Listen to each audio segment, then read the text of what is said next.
longue, mince, allongée. Or, vous venez de publier un magazine qui va vraiment à l'encontre des autres magazines. Oui, Ouais. parce que ça ne représente pas la majorité des femmes. La majorité des femmes sont rondes ou ils ont 5 et 3, 5 et 4 en moyenne. Comment vous allez faire pour revaloriser cette image-là? Parce qu'on s'attaque à une vieille image là, qui date des années 1920 ou à peu près, là, de la femme mince. Qu'est-ce que vous pouvez leur dire à ces femmes-là pour qu'ils se sentent un peu mieux, même s'ils ont 10, 15, 20, 30 livres en trop?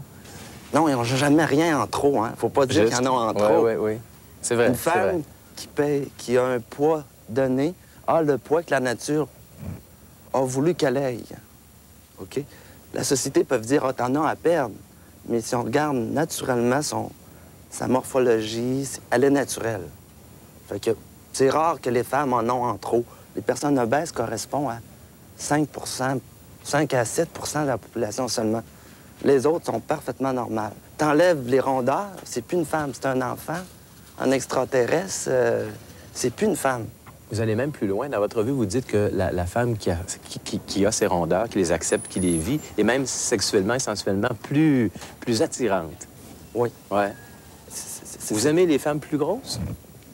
Oui, parce que les rondeurs, ce sont les émotions féminines.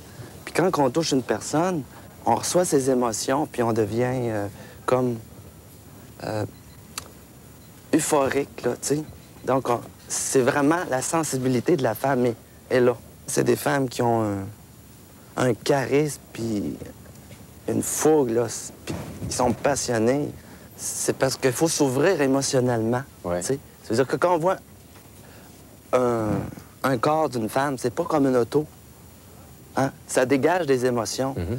Puis si on regarde une femme prendre une auto, elle est pas belle, j'aime mieux ce modèle-là, ouais. On se dégage des émotions. Mais quand on le regarde à partir de ses émotions, puis on se laisse porter spontanément à ce que ça nous fait vivre, les rondeurs nous fait vivre des choses très fortes, puis très sensuelles, puis très chaleureuses, tu sais. Vous avez peu de moyens.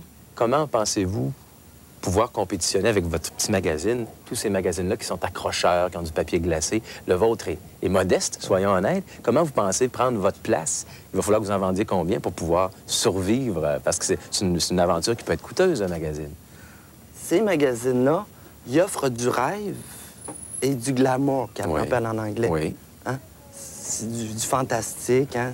Les femmes minces, minceur inaccessible, vêtements chers, c'est toujours l'artiste, puis il parle des artistes. C'est toujours un monde qui est en dehors de la réalité. Un monde de rêve. C'est un monde de rêve qui vendent. Moi, c'est la réalité tous les jours. Les femmes vont se sentir... Ils vont l'acheter. J'ai pas de compétition parce qu'il n'y a pas de revue qui va chercher le quotidien des femmes. Bonne chance, José Breton.